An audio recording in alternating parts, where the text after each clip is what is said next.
গত 15 তারিখে শাহরাইল উচ্চ বিদ্যালয়ে একটি ছেলে এবং মেয়ের আপত্তিকর ভিডিও নিয়ে কথা ওঠে।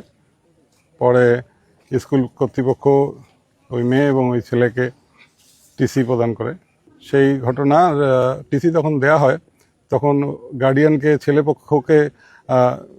ছেলেপক্ষের গার্ডিয়ান ডেকে ছেলেকে দেওয়া হয়েছিল। মেয়ে তখন উপস্থিত ছিল না। মেয়ের পক্ষের গার্ডিয়ানকে টিসি ধরিয়ে দেওয়া হয়েছিল। মেয়েটাকে তখন থেকেই পাওয়া যাচ্ছিল না। আমরা অনেক খোঁজাখুঁজি করতেছিলাম সেই দিন থেকেই। এখানে এসে আমরা এটা দেখে মনে হচ্ছে যে এটা অনেক দিন আগের, 5-6 দিন আগের এই লাশের পছন্দ ধরেছে। লাশের যে নিম্নাংশ আছে, নিম্নাংশ শরীর থেকে আলাদা এবং তার গলায় একটা রশি দিয়ে একটা গাছের সঙ্গে ঝুলানো, ওড়না দিয়ে। আর ওই মেয়ের যে স্কুলের যে ইউনিফর্মের কালারের যে বোরখা, ওই বোরখা পরিহিত ছিল।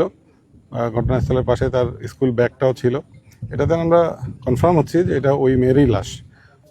তারপর আমরা এখানে তার মেয়ের পরিচয়টা সুনিশ্চিত করার জন্য আমরা এটা ডিএনএ টেস্টে পাঠাবো।